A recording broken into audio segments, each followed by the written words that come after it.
Hi guys, welcome back. Right, game magazines. Game magazines had to really grab and entice you, the customer. So they had some of the best artwork on them that, quite frankly, I had ever seen at the time. So I collect Zzap 64s. I've got quite a lot of them. So I thought, let's pick the first 10. And from that 10, let me show you what I think are the best 3.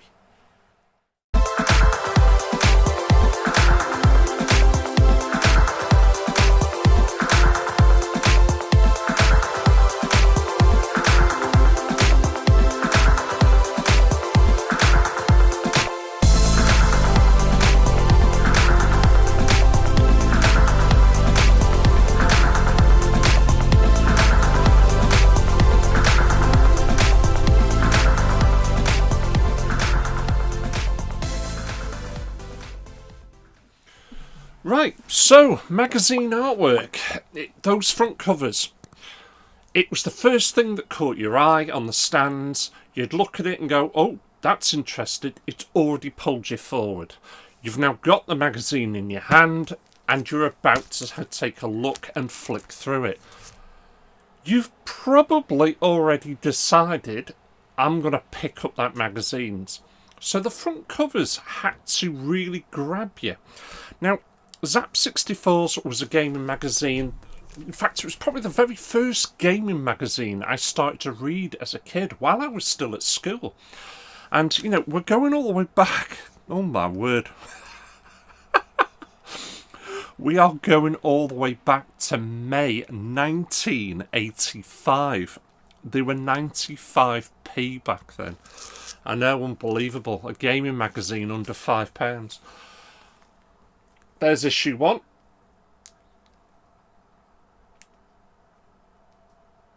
And that's Elite. It's all about Elite. It says on the front there, incredible, 50 pages of reviews. And it's probably up here. I'm pointing the right direction for a change. I've got these on digital, so I'm going to put a picture up there, the front cover as well. But I'm going to go through them and just have a quick look at the front cover, tell you what I think. And then out of the first 10, I'm going to tell you what I think is my favourite, my top 3. So on the front there, obviously, Elite, which is a fantastic game, vector graphics. Fell in love with that straight away.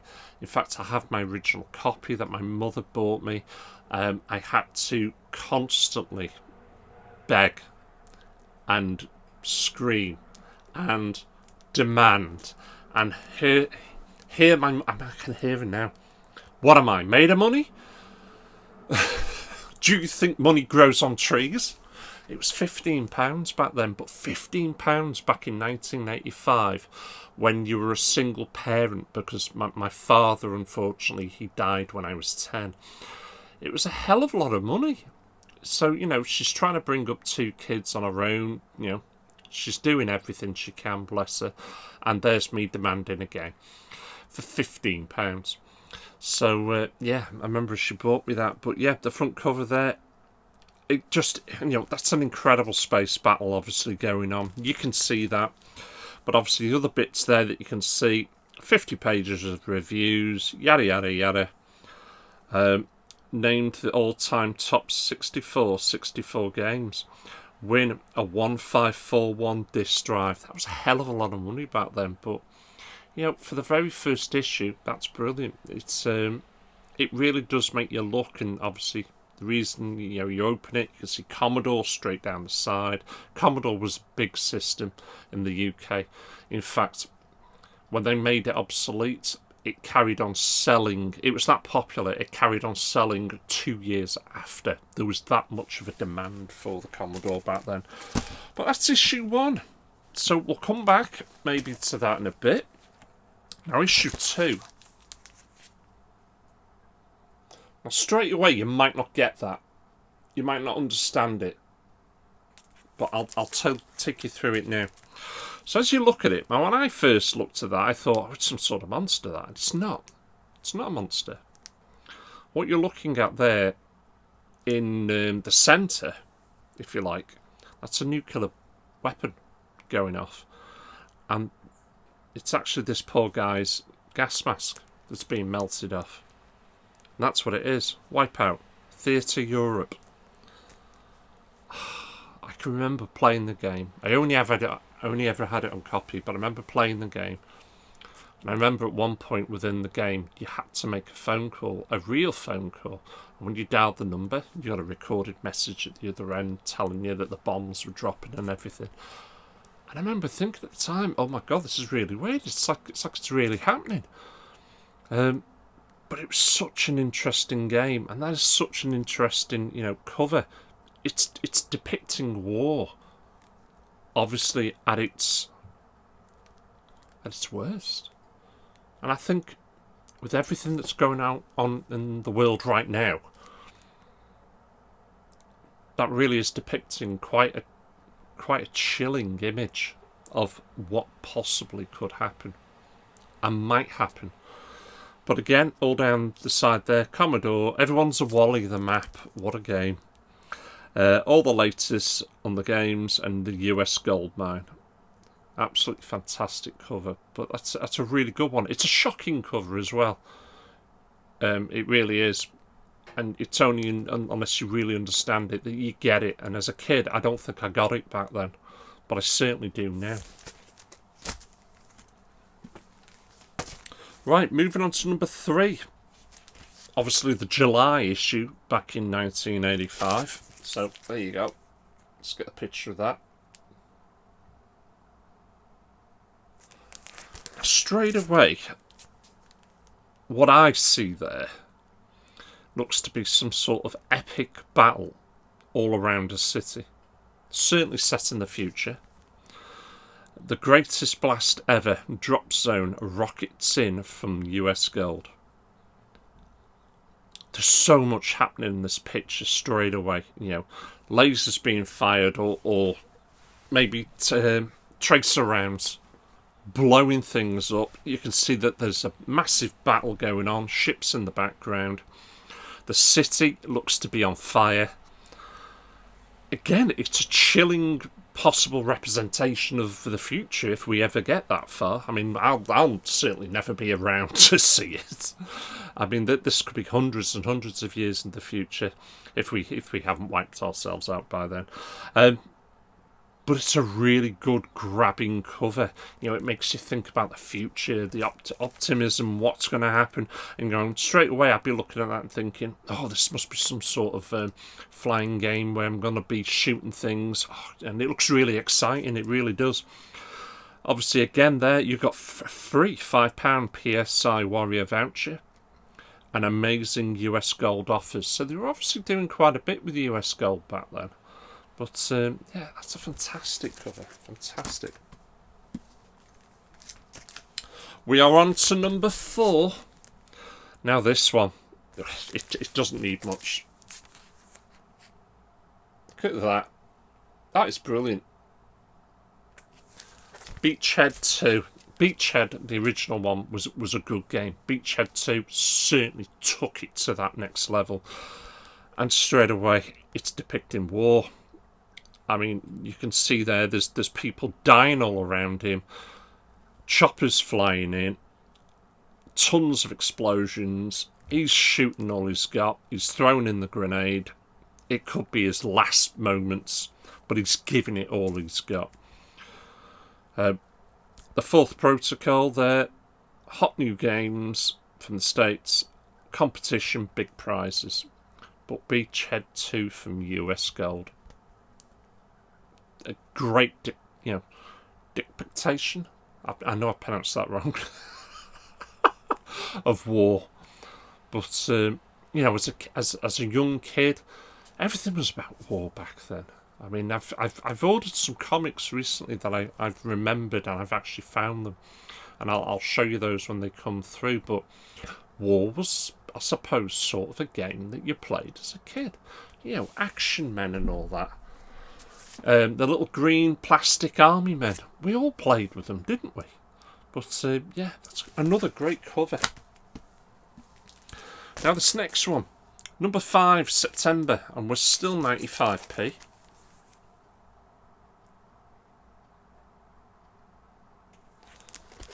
That, to me, looks like flight simulation. You got the battle tanks there. He's going in by the seat of his pants, really fast. New Skyfox, flying kite, flight simulators which take off. Flight simulators back then, they were very, very basic. The graphics were very, very basic, but you really did get a good, fun understanding of what it may be like to actually fly. I mean, this almost looks like an F-15, potentially. No competitions this time. But again, a great cover. Something that would have been very interesting to me back then. I don't remember buying this one off the newsagents myself, personally, at the time. Although I did buy some back issues. But again, the artwork is fantastic. Right, number 6, October. Now this, it just oozes fantasy straight away. That really does look fantastic. You've got some sort of, I'd say, demon there up at the top. He's putting on some sort of protection spell to stop him from getting it. But casting a powerful spell, wizardry. And that really does look like real fantasy, a really good fantasy game. This time we've got a joystick review. So that would be interesting to look deeper into. It may be something in the future. Paradroid, Houston, completed. Paradroid is one of the best games on the Commodore 64. And I can't read that bit there because it's in red. It was Wizardry, the new game from Edge, previewed. So again, a great enticing cover, which just oozes a fantasy sort of game.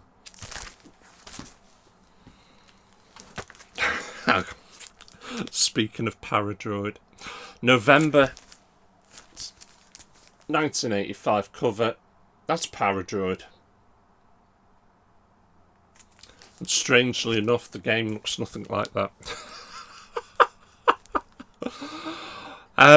Yeah, Paradroid. Paradroid is one of the best games you will ever play on the Commodore 64. It's a simple game as well. Great levels. You are playing as a robot. You can take over other robots. You can destroy them. But it's a really good game. And obviously what it says there, everyone's been holding their breath, but the game is a masterpiece. Phew.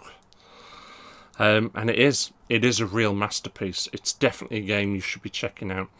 Other stuff they've got there is Throwing a Curve, racing games on the 64, Brill pull-out centerfold. Ooh.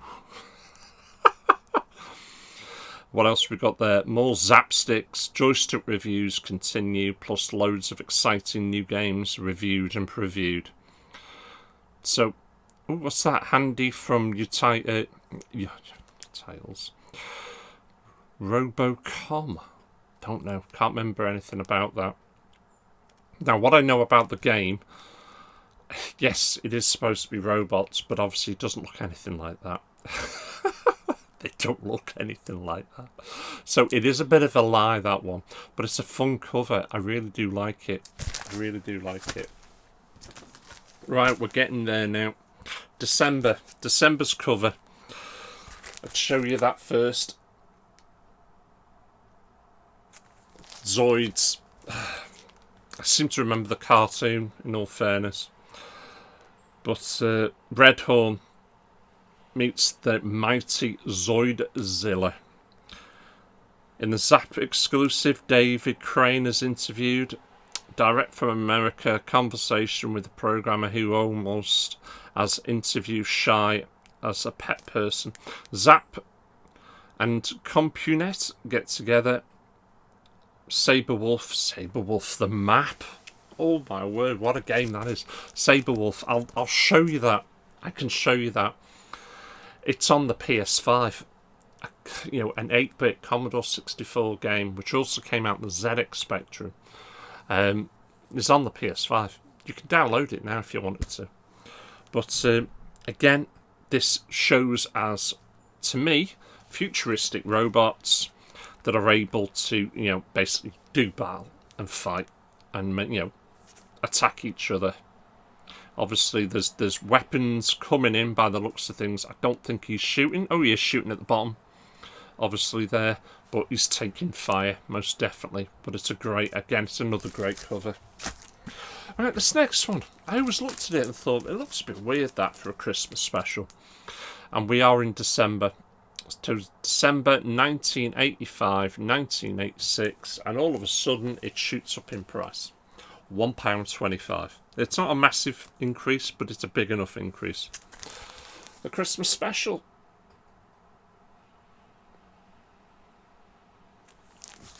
Now, I don't know about you. When I looked at that, my first thoughts were, right, there's an old fart playing games at Christmas with some sort of alien sat above him. But the guy there sat above him, who is actually on a joystick there. In fact, it looks like he's also got the bloody tape deck on his knees or something. That was a little character that was in the magazines. You've got the two reviewers there in the window. You've got thing on a spring there bouncing about. You've got the Christmas tree in the background. It just oozes fun at Christmas. It really does. It really does. Giant poster, 8 exciting pages, big printed, both sides, plus pull-out calendar with surprises. Interviews, competition of prizes, 6,000 of competition prizes. Inside Zzap Towers, Rockford's Roundup. I'm getting all excited, aren't I? But such a great... I mean, I remember getting this all those years ago. My word, 1985, 86. That brings us to our last one now, and that's the 10. 10. So it jumps to February, because obviously that December was also a January issue as well. So we jump to number 10, February 1986. It drops down to £1. Do you notice that? The Eldalon. Again, that it just uses sort of demon creatures, fantasy sort of thing. Is that what you're going to expect in the game constantly?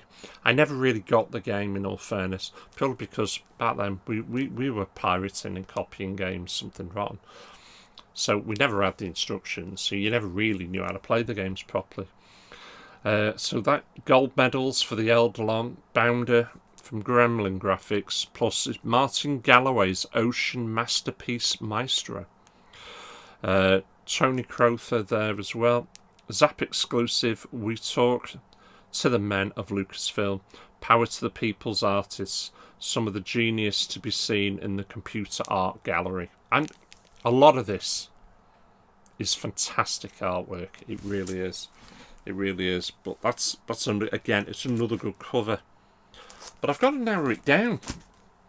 And I've got to narrow it down to 3. And it's not been, I've been looking at these for quite a while, off and on, and the 3, or rather 4, there was 4 I picked first of all.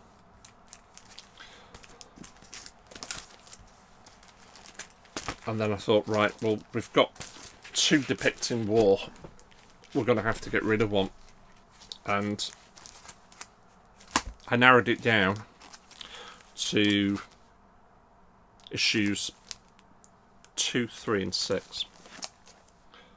So 2. It's fantastic artwork, but it's horrific at the same time. Especially more so now, I think. But that's an incredible cover. It speaks volumes at this moment in time. Number 6. I think that's a fantastic fantasy depiction. An absolute gem of a cover. Just absolutely fantastic. And the last one was issue 3. I could have gone with issue 1, but I just thought, you know what, I think there's more happening on issue 3. So out of the first 10 Zzap 64 magazines, those are my choice, guys. Those are my choice. What do you think? You tell me. And if you enjoy this, you know, I've got plenty more to go through. They did, was it 90 or 91? So we could certainly do this a few times. I don't have absolutely every single cover, don't get me wrong. I am collecting them, I am trying to. I have just bought another big stack of them, if I'm honest. So I'm waiting for those to come through. But I think the artwork on game magazines is incredible. And we will be delving deeper into these. I want to find my Zzap 64 disc, my other one, because I want to give you guys the best possible quality. I've managed to put up some, you know, front covers there for you as well while we discussed it. But artwork, and it is true artwork, some of the box artwork out there is just incredible. We've seen some recently, you know, I did some of the PlayStation. It's not all of them. There's plenty more out there. There's plenty more to come. I've got plenty of other systems to show you guys, and I just hope you enjoy it. I really do. Right, I'm waffling. I gotta go. Football's going to be on soon. Thank you for watching. Thank you for supporting me. Catch you lot all again. Take care. Woohoo!